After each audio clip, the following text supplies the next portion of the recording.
This video is going to be wood grain.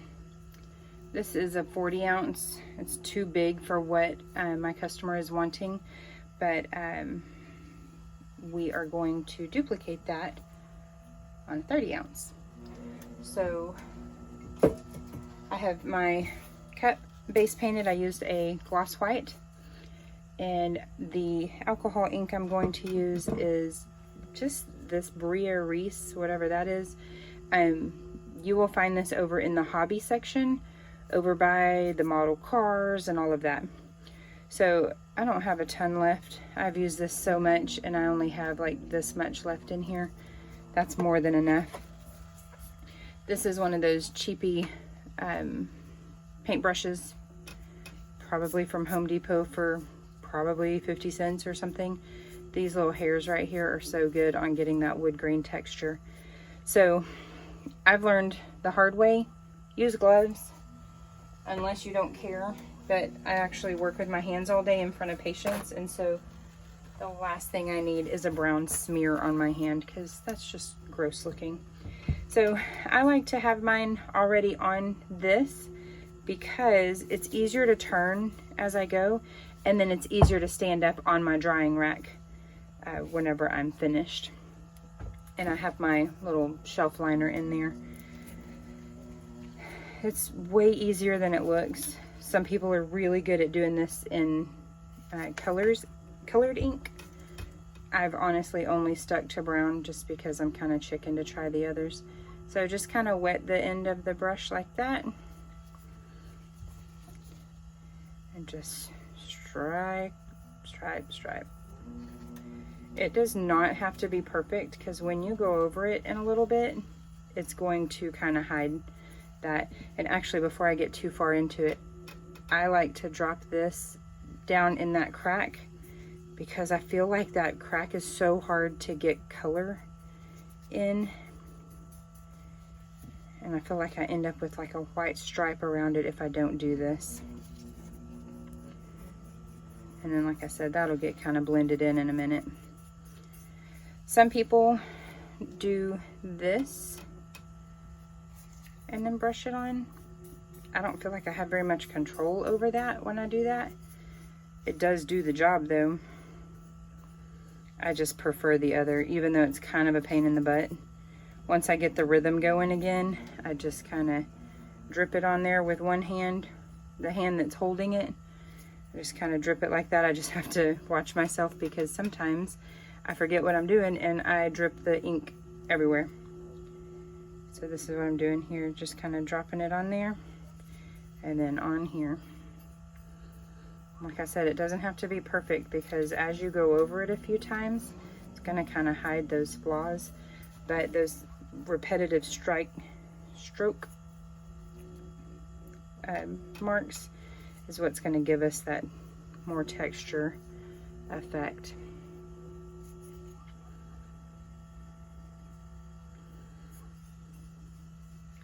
I'm actually going to raise the camera just a bit. I feel like I'm not really getting in screen very well. I'm just dropping it. Kind of go back over and fill in those spots. I try not to do too many mid-cut brush strokes, because I do feel like it gives me kind of a weird little brushed effect right there. I prefer trying to start at one end, but that doesn't always happen. Nice thing about wood grains, it's kind of hard to thoroughly screw up. Like, see right there, I just got really thick with it.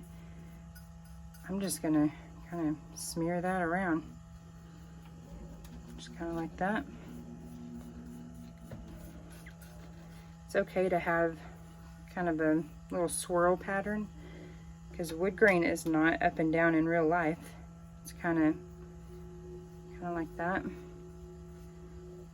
like a grain around a knot. I'll probably end up putting a knot right there, just because that seems like a good enough spot. It's very easy to accidentally make your knots look like anatomically correct knots. So I try and be really careful not to make them too diamond-ish shaped or too pointy oval shape. Kind of the round knot is pretty good. Oh, there's a bristle.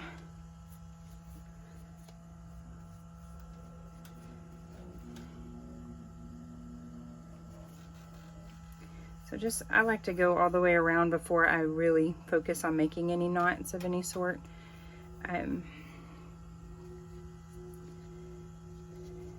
To get the bottom, sometimes I'll make a knot there and then just kind of spread out from there. It really depends on what I've got going. You know, if I'm going to put a little saying or phrase or somebody's name on the bottom, I'm not going to bother doing that, but I'm not going to bother making it too fancy. One bad thing about these cheap brushes is you will lose bristles in there. There we go. So keep an eye out for that while you're at it. There's some stray right there. And then just kind of cover up that mess with the brush. I do feel like the gloss makes it a little easier to do. I feel like it dries really fast when I use a matte cup. I mean a matte base coat. That may just be me moving slower on those particular instances, but that's just what I feel like. There may not be any legitimate reasoning for that other than I'm slow. I want to make sure not to have these little drop marks where it actually looks like ink drops.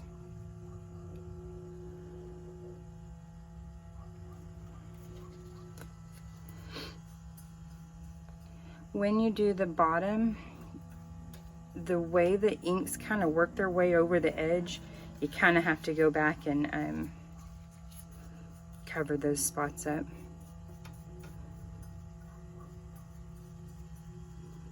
But it does seem that once the brush is kind of nice and wet, it's a little easier to spread these.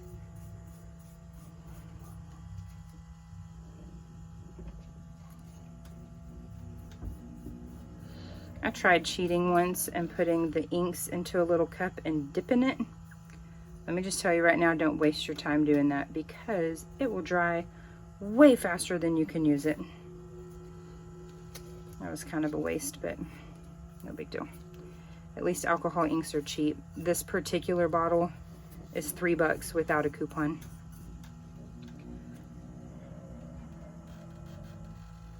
So you can get it nice and cheap. There are some beautiful colors I know in like the Tim Holtz collection that like teak wood and cedar and all that. I kind of like to think that this is kind of cedar, kind of redwood. It definitely has red tones. In some lighting, it looks completely red. But see, I'm just going to put some little lines here.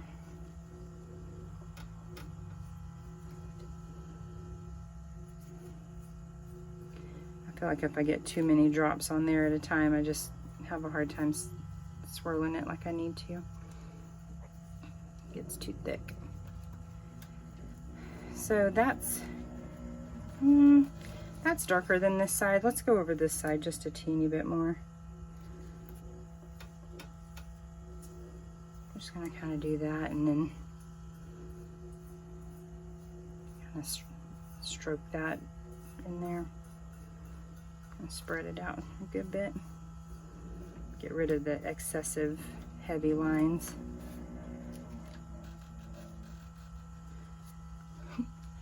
This is why I have a napkin underneath here, because this poor countertop already has so much epoxy and ink on it that I figured I probably shouldn't add to the problem. And there is a bristle right there.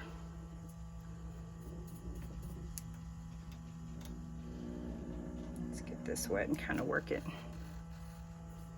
Good gravy.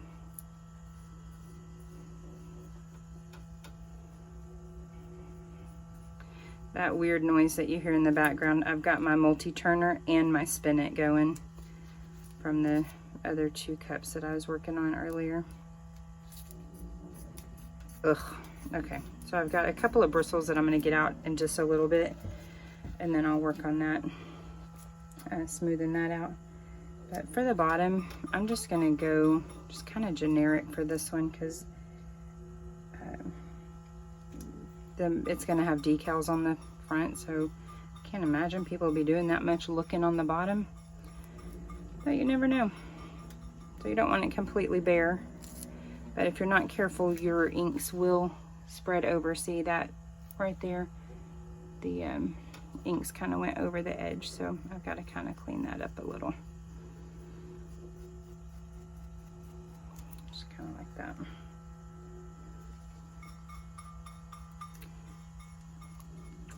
Not really a right or wrong way of doing the bottom. I'm sure that some people have a way that they prefer. I haven't done enough of these to really have a hard and fast technique. I will eventually though. So I'm just gonna make it kind of have a little direction. Not a lot. And then I'm gonna go down right here because that kind of overflows right there.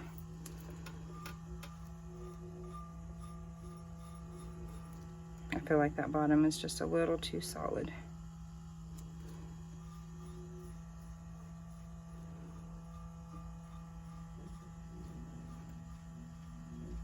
Yeah, just like that.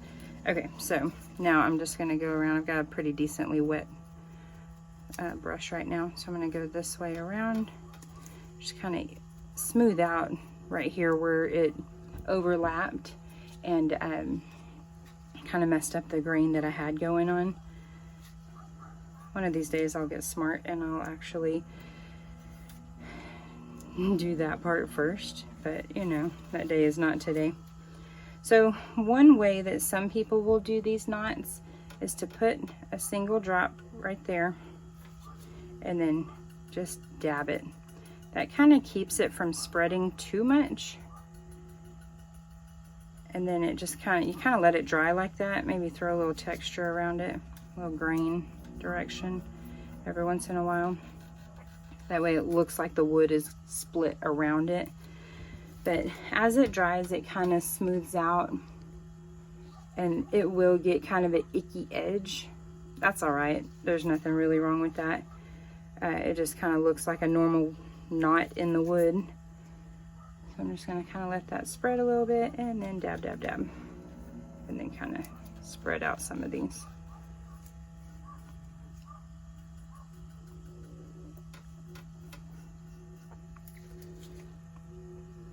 I'm going to go ahead and make an intentional curve in the grain right here.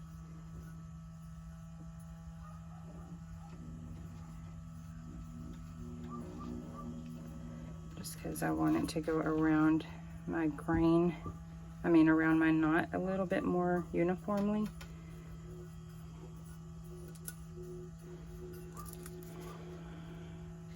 Ah!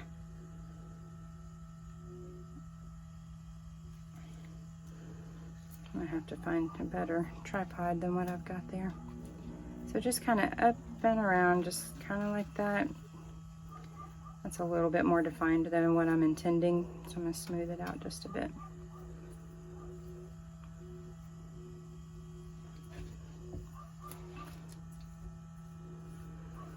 So this is going to a guy who is in the hospital that had a major surgery. So something kind of manly. I really hope that no glitter ends up on this cup, but it might. It's entirely possible, and I am not going to be surprised if it does, because glitter is the devil. I've said it before, I'll say it again. It's even on my care cards that glitter is the devil. Anytime you don't want it somewhere, that's where it will appear. But that's my knot so far. I'm just going to kind of rough it up just a bit like that. Kind of rough up those edges, bring it in, kind of bring it a brush towards the center as I'm doing that. There's another rope hair. I've got a hair there, or a bristle, a bristle there. I'm gonna have to really do a little surgery and repair here. But I'll do that off camera.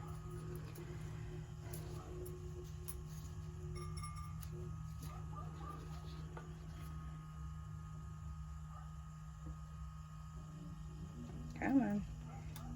I can definitely tell I'm almost out of ink because it's not coming out very easily. Do that again right there in the middle of that. Just kind of gave it a little bit of texture. I've got a little nick right there. I'm gonna cover up. When you're doing wood grain, some people somehow are successful at epoxying immediately. I mean, not immediately, after it dries. I am terrified. The only time I did it and didn't seal it, I completely ruined a beautiful result. Oh, that didn't even put anything on there. Good grief. This alcohol ink, you would think that it would come off really easily off your skin. It does not. And like I said, I work with my hands all day. I do not need my patients thinking I have nasty smear all over my hands. But I'm just dropping a couple more drops. I really need a little bit more texture. I had it on so thick on accident that it ended up kind of making it one big blob.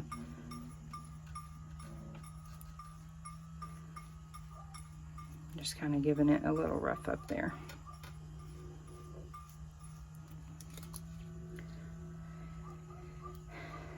So that's it. I'm not going to go crazy with this.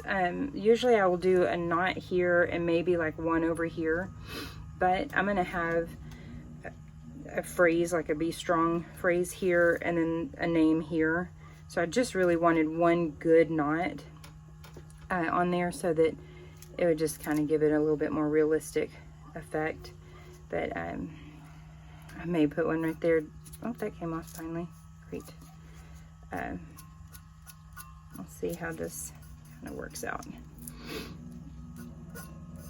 I got a string or something right there. I don't know what that is, but yeah, so that knot is looking pretty good. Just kind of tap it again, kind of rough up that black that was on there. It's not really black, it's just a lot of brown. Just kind of doing that, see if I got any more rogue hairs or bristles. I have to figure out what that is though. I tend to try and use the same brush over and over. I kind of don't even bother washing it out because really it dries. I'm just gonna do that. I'm just trying to wet this spot right here. I don't know what that is right there. But just kind of get a little bit more intense. That very well could be a paint drip that I'm seeing through there. One of my cups had a much worse paint drip than the other. I tried to do this one with the one that didn't have it, but I may not have grabbed the right one. But anyways, that's pretty decent wood grain there.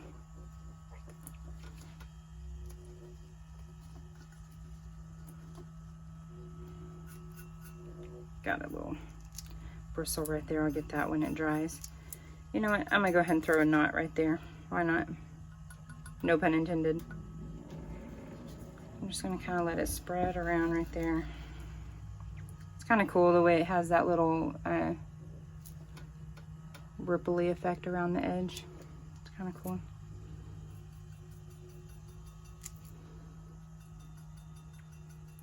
And if you get through this and you completely like destroy it and you don't make anywhere near a resemblance of wood grain, it's pretty easy to just hit it with some alcohol and kind of mess it up, and then you can go back over it.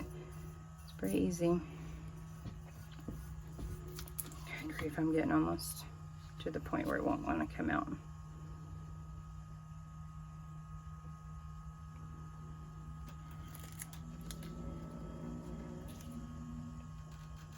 This is what happens when you let too much drip. You don't have enough when you need it.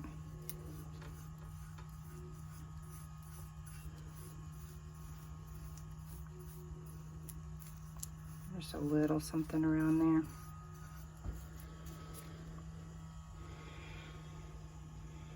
Yep, I'm down to the last few drops.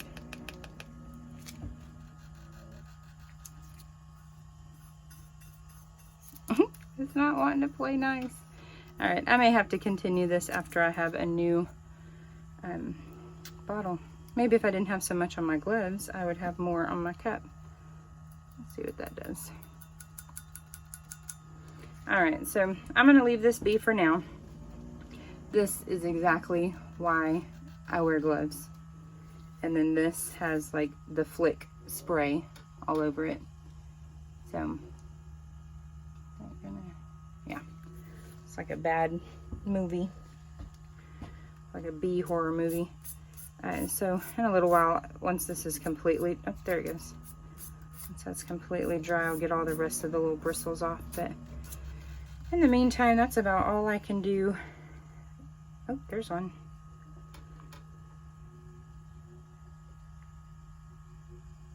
I've been using this kind of frequently on some of the fireman themed cups, so I'm kind of going through it a little faster than I normally would.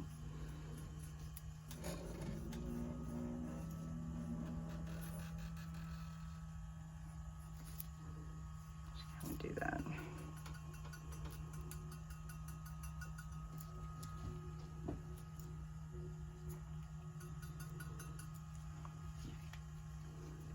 See if I can get any more out of here.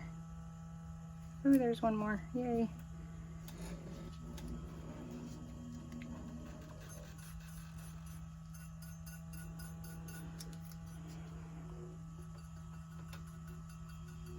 So I'm gonna let that sit for just a minute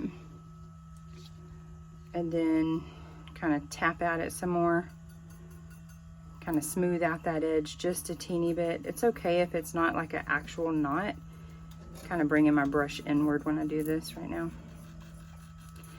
It's okay if it's not like perfectly dark like that, just because there are all kinds of knots in nature.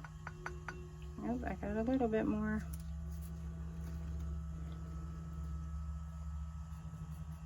Try not to make that look like a nipple or anything. Let's go for one more droplet. Ugh, really?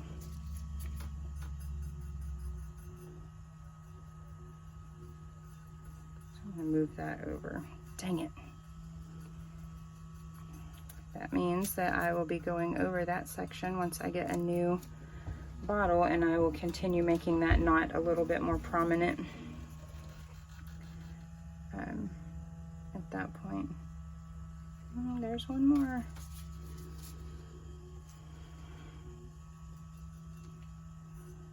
See if I can't hijack some of it over here. Nope.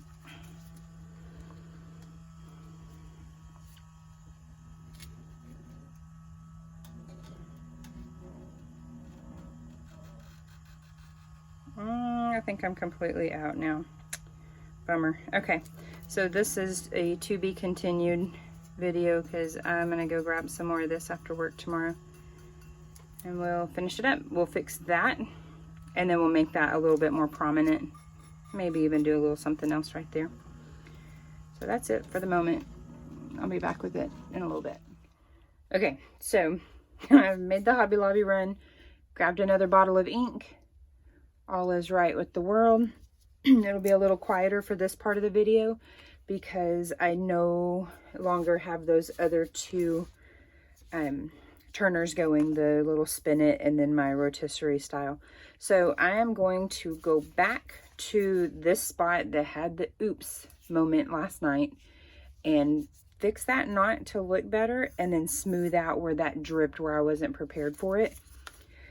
So it'd probably take me a couple minutes to kind of recover that, but it shouldn't be too terrible. So we're just gonna go like that, kind of around like that.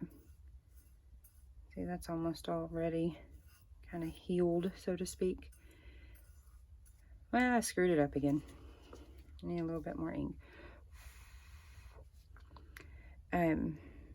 When we're done with this, we are going to seal this like our life depends on it, because I have been burned, like I said earlier, by not sealing, and I regretted it so bad. I was so mad at myself about it.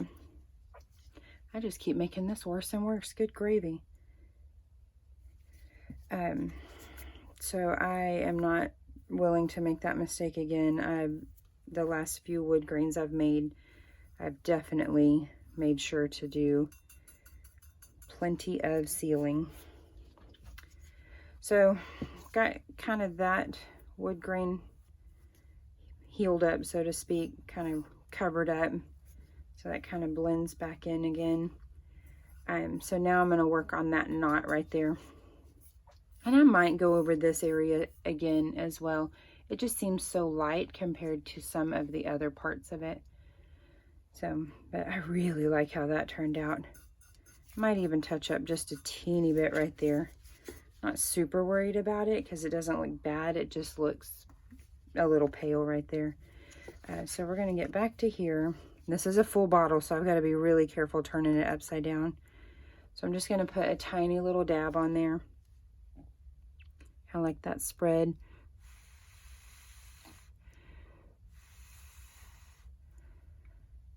A little bit of another dab. I got another ink pack today at Hobby Lobby when I grabbed that one. These were on sale. The teak wood, I've seen some people do some wood grains with that. I'm kind of looking forward to it. And then it also came with Mermaid, which is a really nice teal, and then Indigo. I'm excited to use that because all I have right now is that Baja Blue. And it is pretty vibrant. I'm kind of looking forward to having a few darker colors to work with because you just never know what you might want and what people ask for and all that. So I'm going to do just a couple more rounds of putting something right there in the middle. I got a little too much that time. But I can kind of go ahead and dab it this time so you can kind of see the texture it's making there. Going inward with my brush, kind of breaking up that harsh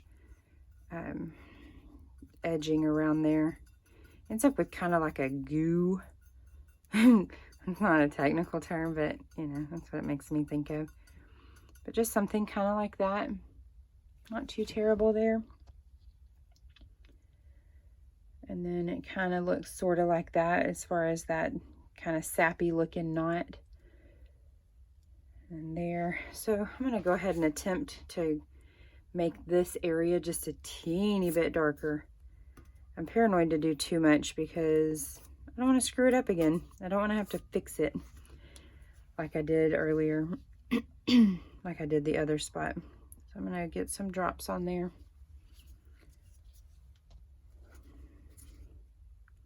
I'll start at the top and kind of work my way down there. This cup is just not meant to be easy today or yesterday.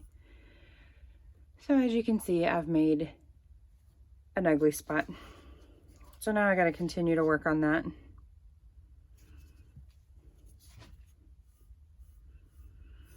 I've done maybe 5 wood grains, so I am by no sense of the term, not even a stretch of the imagination, am I an expert on wood grains. But man, I've seen some beautiful stuff. I saw one lady that posted it looked like a birch tree, like straight up looked like something that was out of Game of Thrones, the heart tree, or whatever that thing's called. It's been a long time since I've read the books, and I've only seen a couple of the movie episodes on HBO.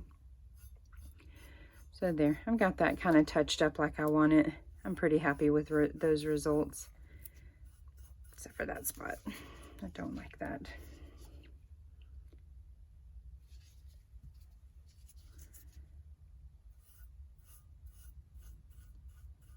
I spread that a little bit better right there. I just feel like it didn't have any texture right there for some reason, even though that's one of the fresh ones that I just added.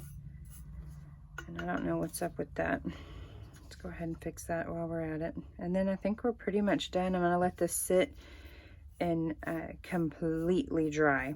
Like, I'm not going to even try and seal this until tomorrow. I'm not even going to attempt it. But I think that looks pretty nice. I think it'll look good. It's going to have an inspirational quote on it, like I said. So it'll have a name. I'll probably put the name right here above this knot.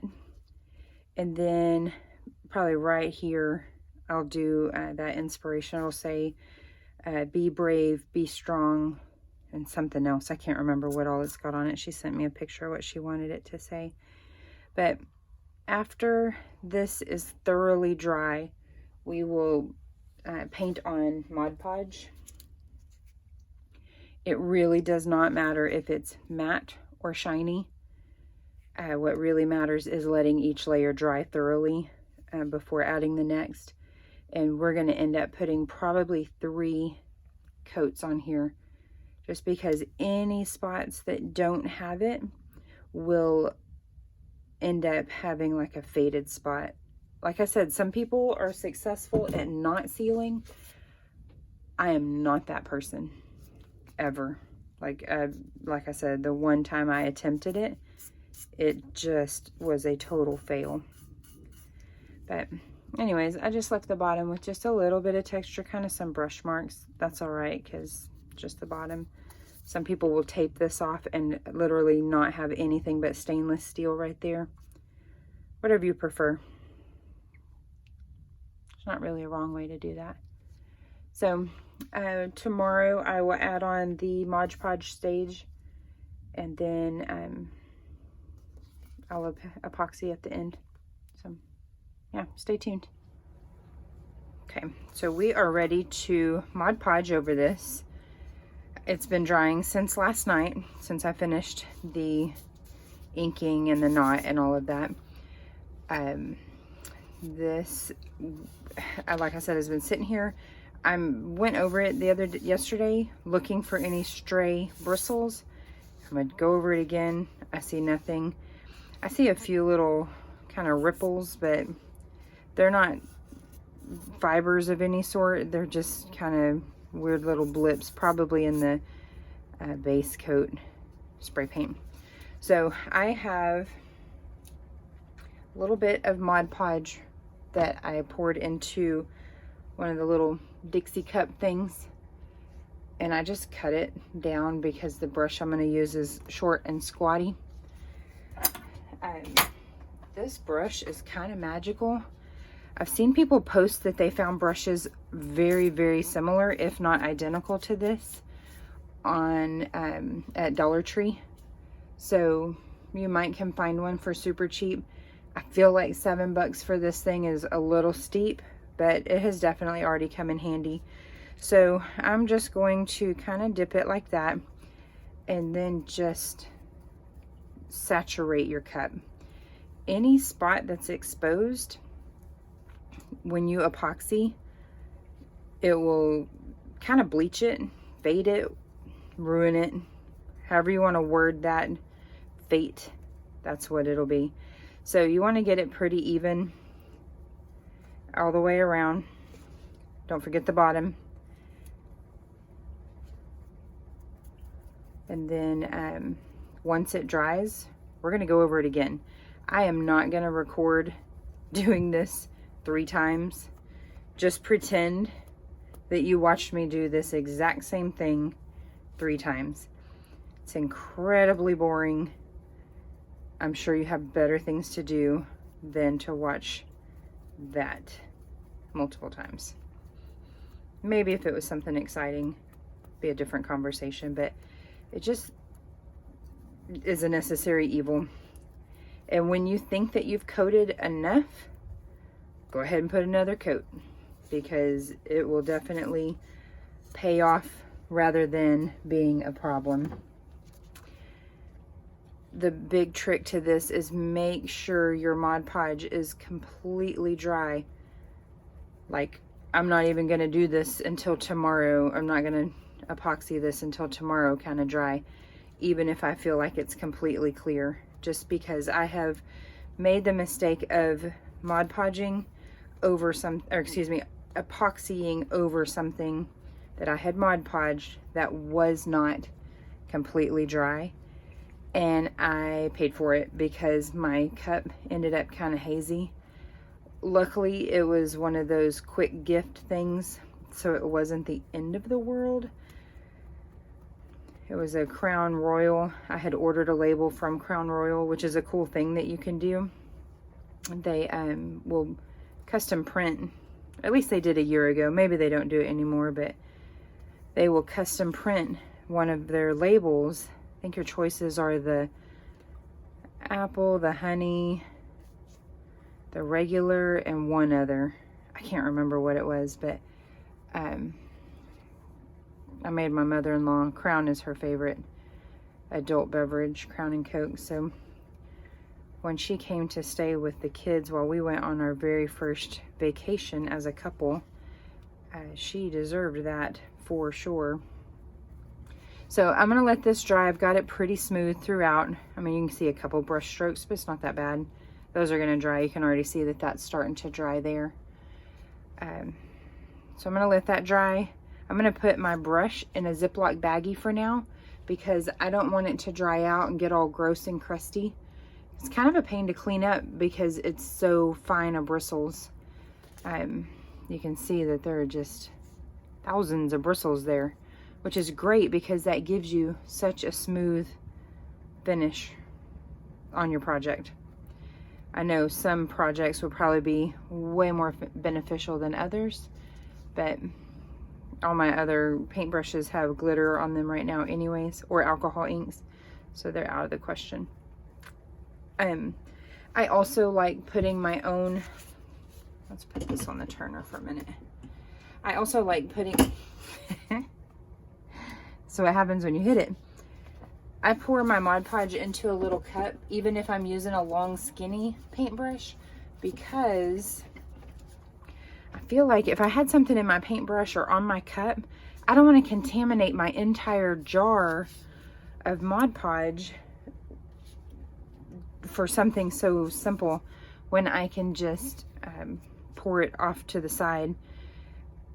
I don't usually cut my cup, but because I knew I was going to use this brush for that, I needed something that I could dip it because it is so short on the bristles. And this little cup, I don't want to tilt it because it's full of Mod Podge or glorified watered down glue, however you want to classify that. But anyways, it's pretty narrow or pretty shallow. So anyways, we're gonna let this cup dry for a bit. Then I'm gonna do another layer. I'll come back tomorrow whenever it is time to do the epoxy. So this is what it looks like after the Mod Podge layers have dried. I am about to head outside and spray it white. Good grief, I'm not spraying it white. That would be horrific. I am spraying it with a clear coat. And then probably tomorrow or Friday, I will do the epoxy layers, the first one at least. Okay, so we have this that we finished a couple days ago. I clear coated one layer last night since it wasn't ridiculously cold for once in the whole week. I put another clear coat this morning, so you can kind of see it's shiny again. Last part of the video, it was matte finished because of the Mod Podge I used. So I have my epoxy mixed up here. I went ahead and did 30 mLs because I plan on coating another cup right after this. So I'm going to put a decently thick layer on here. I've got paper underneath the cup this time instead of my glitter catcher. So I am doing my best to not get glitter on this cup. So far so good, but I know my luck is limited because I've not ever made a cup that didn't have glitter on it in some way or another, whether it was supposed to be there or not. So beforehand, I put my shop light. It's like 60 degrees where I am right now. That's not ideal for most epoxy. I know some of them do better in different temperatures than others. You should probably join some groups and maybe read some of the data information sheets on the different epoxies. Some brands definitely do better in cooler weather than others. That helps with the air bubbles. I've got a fair amount of air bubbles right now because of the way I was just spreading that. I wasn't really paying attention. So I'm just going to kind of make sure it gets covered completely. I'm going to blast it with my embossing gun. Some people will use an actual little butane torch, which is great. I don't feel like I've really ever needed that. I've seriously contemplated buying one, but I don't feel like I'm having as big of a problem as maybe some people do. It might have something to do with the weather. The temps just dropped here literally in the last 2 weeks. It was a very unseasonably warm October. So I'm almost done with this, and then I'm going to blast it with heat.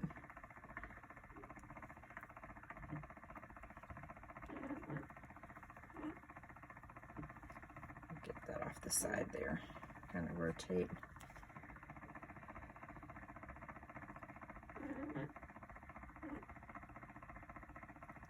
I like to use my finger like a little squeegee.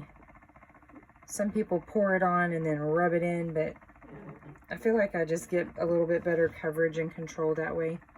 It's probably completely my imagination and not actually there's probably no basis in that thought. So this is the layer that will be between the wood grain and the vinyl. Like I said earlier in the video, this is for someone that just had a major event, surgery, life event / surgery, and we're going to put some inspirational stuff on there, but it's for a guy, so she wanted it to not be glittery and not be too frou-frou. So I've got that spread pretty good. I don't feel like I have any dry spots or any missing areas. My main area of concern is right up here in this whole top half, because that keeps it, there's one piece of glitter. That keeps it from getting like lumpy. I don't have to sand it as much if it's nice and smooth underneath.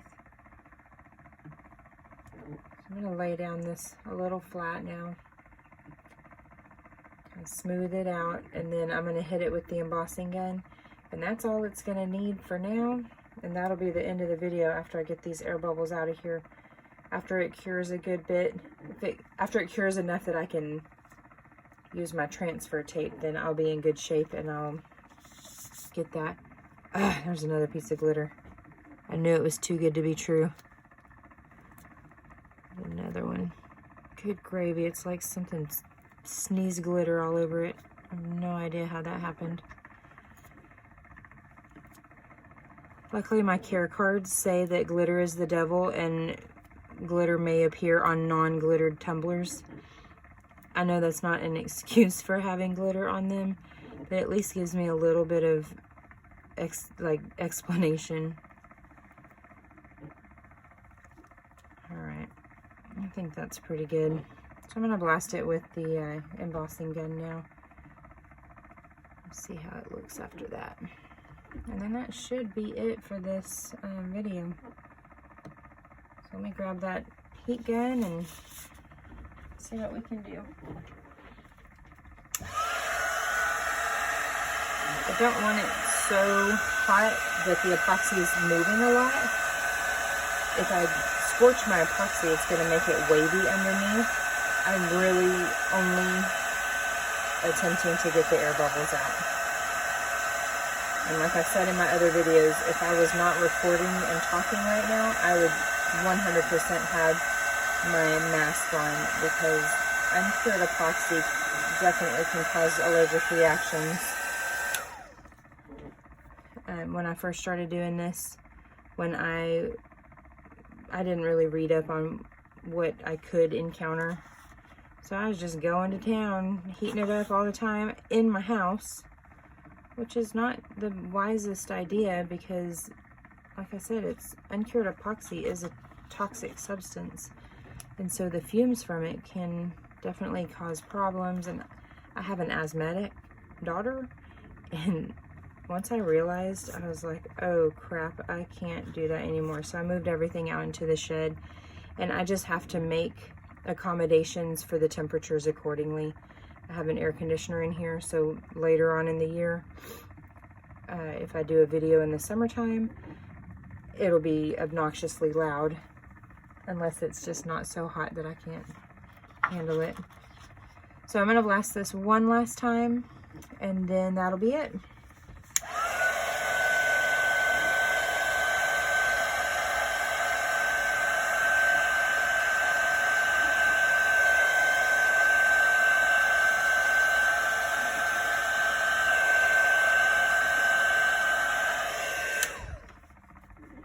Okay, so we're gonna let this turn for a bit.